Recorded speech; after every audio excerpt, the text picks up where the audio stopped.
Hola, ¿qué tal? Un gusto recibirles en esta jornada con las primeras noticias de TV Ciudad. ¿Qué tal? Buen día, bienvenidos. Esto es la primera edición de MBD Noticias y a esta hora tenemos 19 grados de temperatura. Una mañana espléndida, ¿eh? Sí, ha bajado un poco la temperatura comparado con días anteriores, pero ya de arranque vamos a ver qué dice el Instituto Uruguayo de Meteorología para esta jornada de martes 13, que ya va a aparecer el desembarque. Los martes no te cases ni te embarques, ni tampoco más de tu casa te apartes. Exacto. Bueno, ¿qué dice Inumet para hoy si se aparta de su casa? Que la mínima iba a ser de 16 grados, 19 la que tenemos ya a esta hora y 25 será la máxima para este martes 13 de diciembre.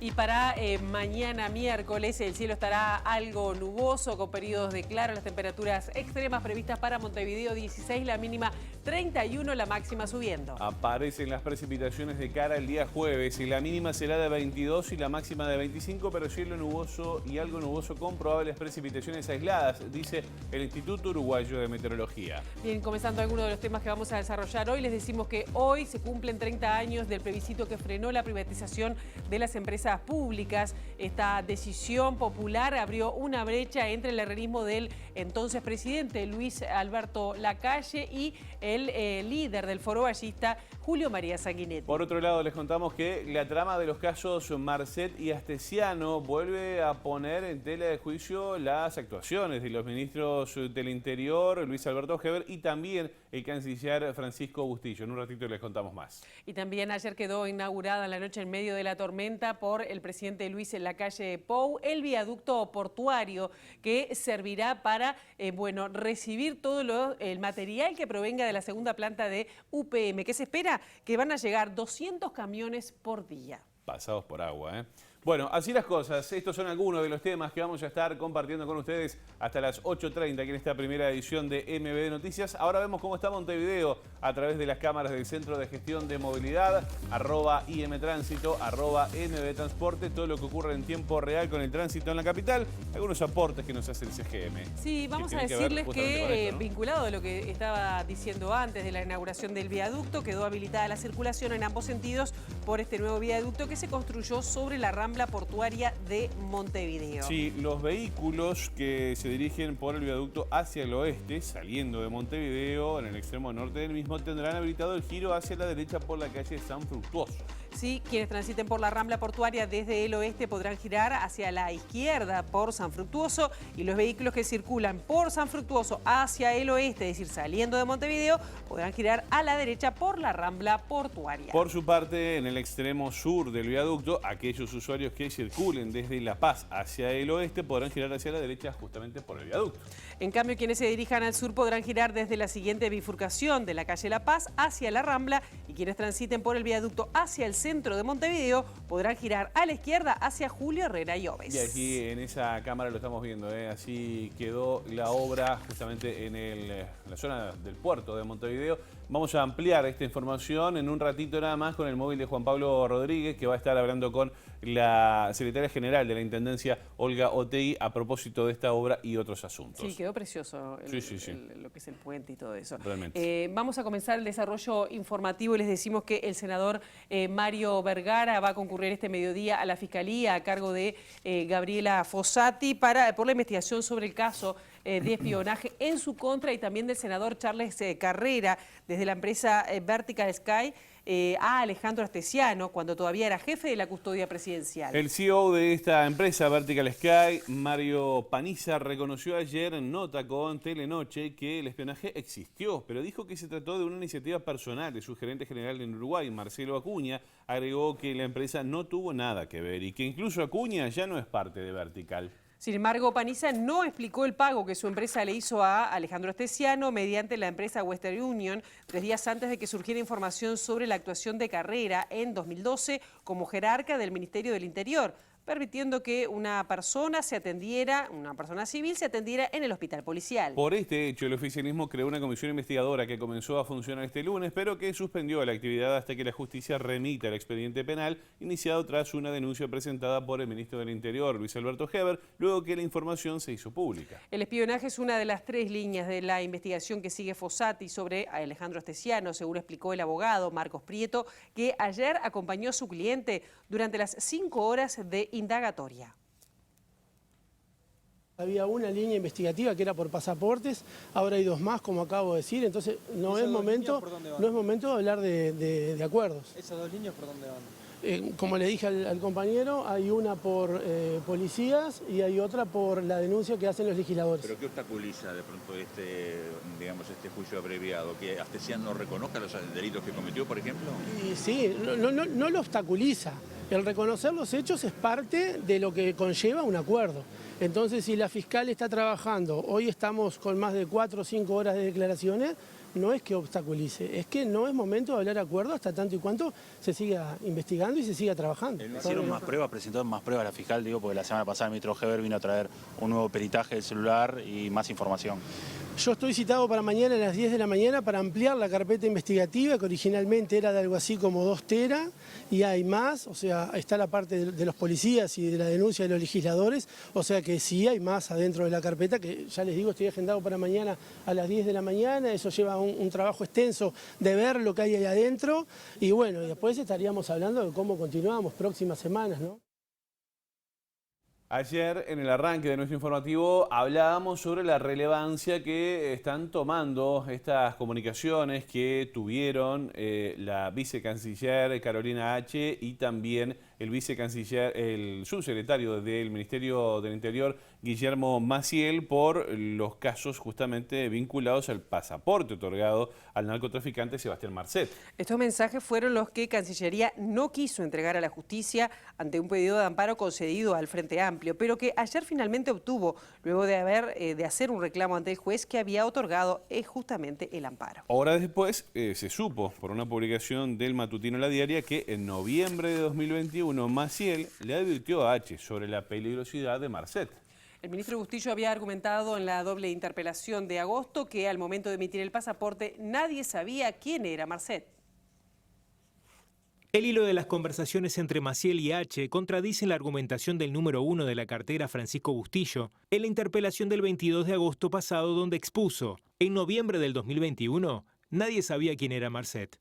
La primera comunicación entre Maciel con H. por el tema Marcet se dio el 21 de septiembre a las 15:43, 11 días después que el narcotraficante fuera detenido en Emiratos Árabes. Hola, Caro, llámame que necesito hacerte una consulta, escribió Maciel. Y 5 minutos después agregó: queremos saber con qué tipo de documento ingresó y qué nombre. Te aviso apenas sepa algo, contestó 15:59 la vicecanciller. La siguiente conversación entre ambas autoridades se dio recién 1 mes y 10 días después, el 3 de noviembre. Hola, Caro, ¿podemos saber qué pasó con este delincuente detenido en Dubái por documento falso? Es un narco uruguayo muy peligroso y pesado, escribió Maciel a las 17:35 y agregó 1 minuto después: saber si sigue detenido o si lo liberaron, lo cual sería terrible.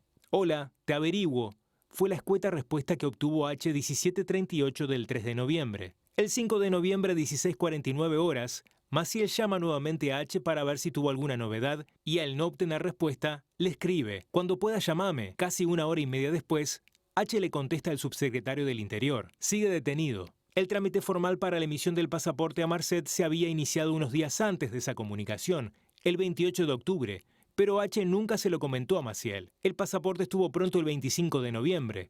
Lo levantó el hermano de Alejandro Balbi, Carlos, y fue entregado a un familiar de Marcet.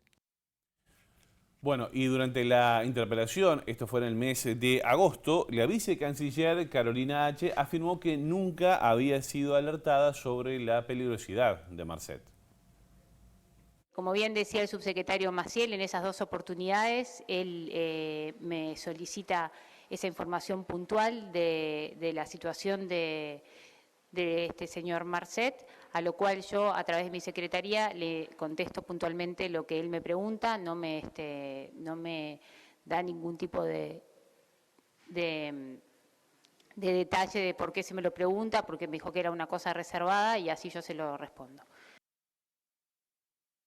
Luego de conocida esta información, la vicecanciller publicó un tuit justamente asegurando que la investigación administrativa realizada por Cancillería no encontró irregularidades y que desde el primer momento se puso a disposición de la Fiscalía. Pese a esto, se supo ayer que designó como su abogado al ex fiscal de Corte Jorge Díaz, quien dijo que H no tuvo nada que ver con el trámite, que es responsabilidad del Ministerio del Interior, según dijo Díaz a MBD Noticias.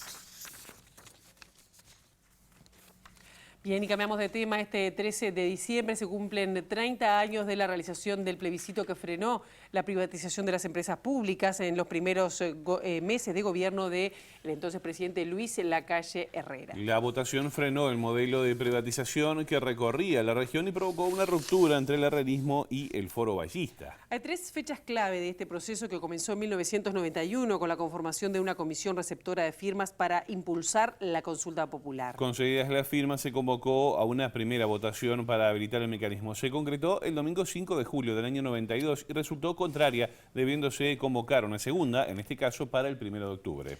Ese domingo el 29,5% de los votos, 4,5% más que lo necesario, habilitó el referéndum del 13 de diciembre, cuando el sí a la derogación recibió 66% de apoyo. Uno de los voceros de la Comisión Pro Referéndum era Danilo Astori. Los uruguayos han asumido conciencia de todo lo que estaba en juego en la jornada de hoy. Yo no quiero hacer ningún juicio en este momento. ¿Por qué está tan cauto? Sobre el tema del Estado y las empresas públicas. Porque en realidad lo que se jugaba hoy era otra cosa. Lo que se jugaba hoy era si los uruguayos estábamos en condiciones de demostrar que temas como este no pasaban desapercibidos en el país. Y eso ya lo hemos logrado, y me parece que hay que saludarlo con una enorme alegría, porque además tiene una extraordinaria proyección de futuro. Los uruguayos estamos diciéndole que no a esa concepción neoliberal de la sociedad que apuesta al individualismo y al desinterés. Y la comisión que juntó firmas y llevó adelante justamente la campaña contra las privatizaciones fue multisectorial y también partidaria. Bien, los sectores no herreristas del Partido Nacional acompañaron la iniciativa con figuras como Alberto Sumarán o Rodolfo Noboa, todavía en filas blancas por esos años.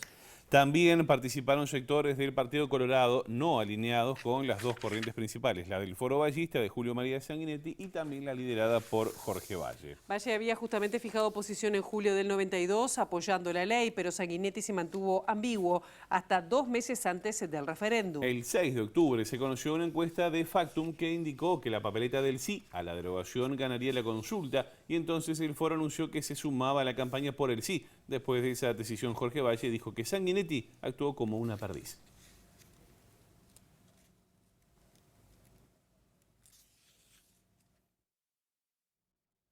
Lo que quieren es que esos artículos se deroguen y lo que estamos votando por no, como es el caso nuestro, lo que queremos es que la ley se mantenga. Nosotros en la oportunidad de julio dimos la información que pudimos dar, o sea que trabajamos, recorrimos, anduvimos. Lo que hicimos fue tomar una posición, ¿no verdad? No, digamos, quedarnos quietecitos, hechos perdiz, a ver cuál era el resultado, ¿no? Nosotros tomamos una posición, la tomamos en julio. La decisión justamente de Sanguinetti mereció la condena de figuras del herrerismo que lo calificaron de oportunista, entre ellos el entonces diputado y actual ministro del Interior, Luis Alberto Heber. En declaraciones recogidas por el diario La República, Heber dijo que Sanguinetti era un ególatra y un cínico y dijo que lo que él pensaba era lo que pensaba el país. Agrandado el hombre, señaló Heber, y añadió que el herrerismo se sentía absolutamente traicionado por el Foro Vallista. Hoy al mediodía en la sede de SUTEL está prevista una conferencia de prensa y una actividad conmemorativa del 13 de diciembre de 1992.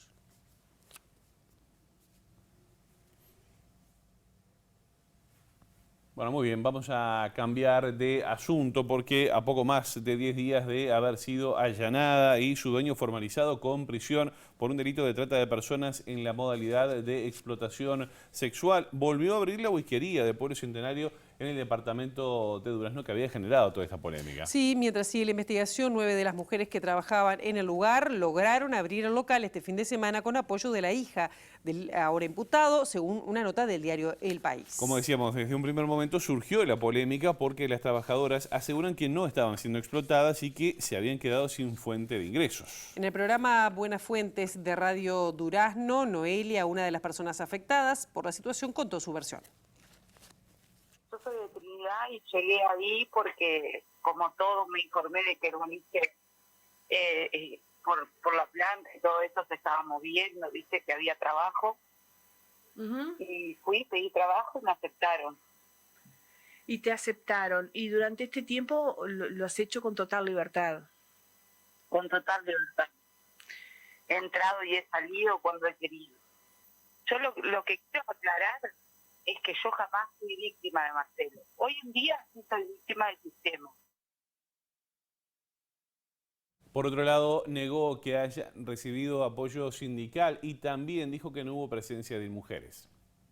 Quiero aclarar que también es mentira de eso de las ONG y todas esas historias que inventaron de que se preocuparon y ocuparon de nosotras, porque no es así.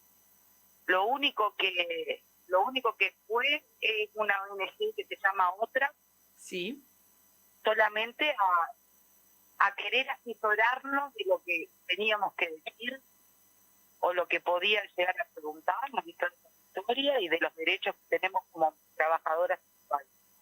Lo único. Después, si teníamos necesidades, como toda la gente, de alimentos, de casa, de lugar, nunca sucedió. Bien, ahora estamos en contacto con la periodista que hizo esta entrevista. Estamos hablando de Yaniré Tafura, del departamento de Durazno. Bienvenida, gracias por estos minutos.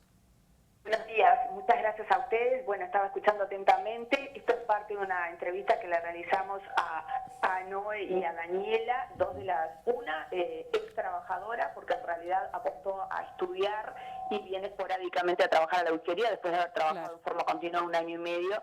Y en el otro caso, el caso de Noé, que sí, que trabaja permanentemente en el lugar, que es oriunda de Trinidad. Y bueno, ambas dos manifestaron sorpresa por lo que sucedió el 1 de diciembre en la whiskería. Yaniré, y además reportaron otro tipo de complicaciones que surgieron, porque bueno, a partir de ahí vino el descampado de haber perdido la cita con el médico para contar con los carnets habilitantes para trabajar. Y además, bueno, todo lo que pasó en ese periodo de tiempo que quedaron totalmente a merced del sistema. Ellas se declararon víctimas del sistema y no del propietario de la whiskería. Y por ahí, contrariamente a lo que se ha manifestado, ellas dicen que tanto las ONG como ni mujeres no han estado para nada presentes. Claro, Yaniré, Otras es como el sindicato, ¿no? No es precisamente una ONG, es más bien un sindicato de las trabajadoras sexuales en este caso, y ellas reconocieron que les dijeron cuáles eran los derechos que tenían como víctimas. ¿Qué pasa? Acá tenés 2 testimonios que le hiciste entrevista. Hubo 12 mujeres que estaban trabajando en el lugar, 5 extranjeras. ¿Cuál es la situación, por ejemplo, de las extranjeras? Porque, por ejemplo, Otras decía que había mujeres, una había aparecido muerta, otras estaban desfiguradas por golpes que habían recibido trabajando allí en el lugar. ¿De eso le preguntaste? Lo de los golpes pasó después del operativo de la whiskería y se da con un ciudadano polaco en lo que son el núcleo de viviendas de UPM, y bueno, y se da porque, bueno, estas trabajadoras al estar sin trabajo comenzaron a trabajar de otra forma y bueno, una de ellas concurre a prestar sus servicios al núcleo de UPM. Pero en realidad esto lo han desmentido enfáticamente las 2 con las que hablé, que son representativas de un colectivo de 17, que están totalmente afirmando lo que estas 2 trabajadoras, que son las que decidieron salir al aire, dicen. Y bueno, dicen que en ningún momento han recibido ningún tipo de malos tratos. Las trabajadoras extranjeras son las primeras que volvieron a trabajar nuevamente en la whiskería porque cuentan con toda la documentación.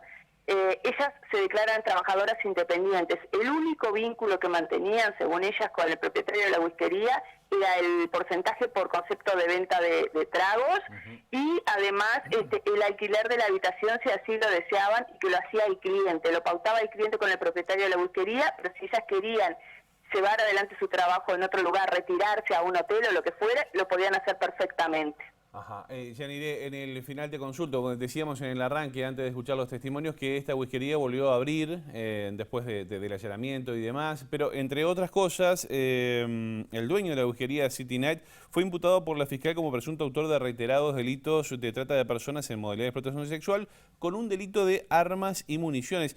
¿Cómo se explicaba también la presencia de armas allí? La incautación del arma se da en el domicilio particular del propietario de la whiskería en la ciudad de Paso de los Toros, donde además se encontraron $200.000 que, según el abogado, pertenecen a lo que es la recaudación por la cantidad de propiedades que tiene esta persona. Tiene unas 20 propiedades Paso de los Toros y Centenario alquiladas, y bueno, que este dinero que se encontró ahí, además de vales, corresponden también esos vales a préstamos que realizaba esta persona, pero que las armas no fueron, el arma precisamente no fue incautada en la whiskería. ¿Tenía autorización la whiskería para funcionar como prostíbulo? Tenía la habilitación como bar, la habilitación que tenía en ese momento era como bar. Claro, no como prostíbulo, que de hecho contrataba o tenía trabajadoras sexuales. Por eso es que las trabajadoras dicen no haber tenido ningún tipo de vínculo laboral, simplemente la venta de tragos, y que las habitaciones están contiguas a la whiskería, no están dentro del propio bar. Bien, Yanire Tafura, muchísimas gracias por estos minutos. Seguramente el tema va a seguir adelante. Gracias. Muy amable. Bueno, muy bien, vamos a cambiar de tema. Ustedes saben, bajo una lluvia torrencial quedó inaugurada la obra allí del viaducto en la Rambla Portuaria, con la presencia de autoridades nacionales, también departamentales, pero con más detalles llega el móvil de Juan Pablo Rodríguez, a quien ya le damos los buenos días. Juan Pablo, ¿qué tal? Buen día, bienvenido. José María, compañeros, buen día para todos ustedes. Nos encontramos apostados en la Intendencia de Montevideo y, como bien dijiste, en la jornada de ayer se inauguró este viaducto en la ciudad de Montevideo, en los accesos, esta rampa de 1.800 metros, ¿no?, con una torre allí de 160 metros de largo, donde trabajaron más de 500 personas. Estas obras, hay que recordar, que comenzaron bajo el mandato de Tabaré Vázquez cuando era presidente en el año 2019, y trabajaron más de 25 empresas subcontratadas. Y bueno, acerca de esta inauguración estamos con la secretaria general de la Intendencia de Montevideo, Olga Otegui, que me decía, Olga, que se mojó. José María recién estaba presentando la nota, una lluvia totalmente torrencial en la jornada de ayer. Buen día, y bueno, ¿qué le generó esta inauguración, ¿no?, estas obras que comenzaron en 2019 y que se finalizaron en la jornada de ayer? Bueno, sí, buenos días para todos y todas. Realmente nos mojamos, una inauguración un poco mojada, pero bueno, fue un éxito, realmente un logro llegar a una infraestructura de esta magnitud. Y es una infraestructura que hablamos de 3 años de obra, pero en realidad hablamos de más de 10 años de planificación que viene trabajando la Intendencia de Montevideo con el puerto, con el Ministerio de Transporte, planificando cómo tiene que ser el hoy, el mañana, el puerto, el crecimiento del puerto y ese diálogo que tiene continuamente el puerto con la ciudad. Entonces esto es fruto de toda esta planificación, de esta política de Estado, de cómo tenemos que ir construyendo infraestructura para que pueda dialogar todo lo que es productivo, todo lo que tiene que ver, el gran aporte que el puerto hace al país en su conjunto, pero bueno, el vínculo para que la ciudad sea un diálogo amigable. Viene avisándole a los televidentes, ¿no?, que ya en las aplicaciones de la Intendencia de Montevideo ya figura que el tránsito es el normal y es el frecuente allí en la Rambla Baltasar Brum, donde también hay muchísimas arterias para que se puedan circular y bueno, donde ya no va a haber tránsito pesado o al menos de acceso al puerto. Es cierto, eso es parte de lo que permite esta infraestructura, poder separar lo que es el tránsito pesado, lo que son los camiones, el tren en su momento, de todo lo que es la movilidad urbana, el vehículo particular. Eso va a dar más agilidad, más eficiencia, y era algo que realmente requería esta vía de entrada. Así que bienvenida sea y que bueno, que sea con total éxito. Otegui, le cambio de tema. El pasado fin de semana hubo un baile en la Rambla allí de Punta Carretas, donde bueno, se conocieron los incidentes a través de las redes sociales. La Intendencia, multó al propietario, pero antes también había multado al propietario de la carpa por falta de limpieza. Sí, se tomaron todas las medidas que corresponden. Se está tomando y analizando la situación. Nosotros veníamos monitoreando y trabajando muy cercanamente a todos los otros actores involucrados en esto, con diálogos permanentes con el Ministerio del Interior. Ahí la Prosecretaría, en el marco del diálogo que tenemos para estos eventos, venimos tratando de monitorear y tomando las definiciones que se tienen que tomar en casos como este. La Intendencia también viene estudiando si el personal de seguridad era el indicado para una noche y para una fiesta de ese caudal. Esa es una de las tantas cosas que se está analizando y viendo realmente cuál fue el producto de lo que surgió, por qué, cómo se dio y si estaban todas las medidas que se tenían que haber tomado tal cual se había pautado para poder hacer estas fiestas. Bien, Otegui, le quiero consultar por la limpieza cerca de fin de año. El año pasado la comuna catalogó de exitoso el operativo, me imagino que se irán a repetir. Sí, ayer hicimos el anuncio de todas las medidas que que son medidas algunas que ya están, que simplemente van a profundizarse, algunas otras medidas que comienzan y continúan, no son medidas solo exclusivamente para diciembre, y ahí estamos hablando de más ecocentros, estamos hablando de distribución de bolsones, estamos haciendo mucho énfasis en el uso del 092, 250, 260. Ese tiene que ser el aliado, tiene que ser el socio en toda esta estrategia. Nosotros lo que estamos tratando es que a través de ese número lleguen todas las situaciones que puedan realmente ser consideradas, que podamos rápidamente nosotros accionar sobre ellas. Estamos poniendo más motocarros en distintos puntos de la ciudad, toda la distribución de bolsones, a quien los solicita, los pueden ir a retirar a los distintos puntos que se van a estar entregando, por ejemplo, las grandes ferias que hoy día están, la del Parque Rodó, la del Parque Valle, la de Propios, todas esas ferias pueden haber lugares en donde van a haber lugares donde se van a distribuir bolsones. Y bueno, si son bolsones más grandes, ahí hay que coordinar con la Intendencia, también a través del 092, 250, 260, y bueno. Y yo creo que con colaboración de todos y ayuda de todos, y también un punto que no es menor, vamos a hacer mucho énfasis en todo lo que tiene que ver con fiscalización. Así que bueno, esperemos que un año más sea un éxito. Le hago la última, Tequi, ¿para cuándo está previsto que ingresen, digamos, esos 200 camiones o pasen diariamente por el viaducto? Bueno, eso es parte de las definiciones que están haciendo junto con el puerto, y también esto va muy de la mano con el tema de la obra de UPM. Ayer lo anunciaron, hay otras obras que aún no terminaron, o sea, esta es la primera parte. Hay otras obras que se tienen que terminar dentro del puerto para que eso realmente se pueda concretar. Muchas gracias. No, a ustedes. Retornamos con ustedes, compañeras, allí los estudios de TV Ciudad. Muy bien, Juan Pablo, muchas gracias. Varios temas allí con la secretaria general de la Comuna Capitalina. Nosotros ahora hacemos una brevísima pausa y ya venimos prácticamente para el cierre de MB Noticias.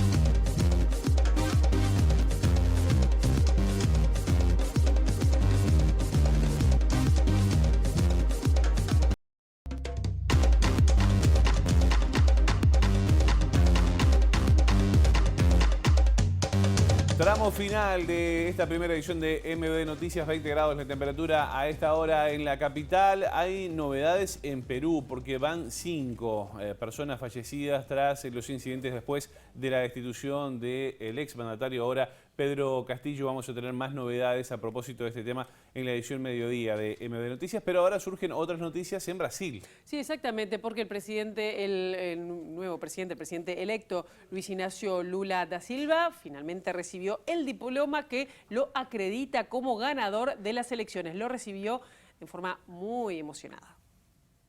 Durante un acto celebrado en la sede del Tribunal Superior Electoral en Brasilia, en el que fue acreditado como mandatario electo ante cerca de 300 invitados, el nuevo presidente dijo: Quiero que sepan que este diploma no es un diploma de Lula presidente, es del pueblo que reconquistó el derecho de vivir en democracia en este país.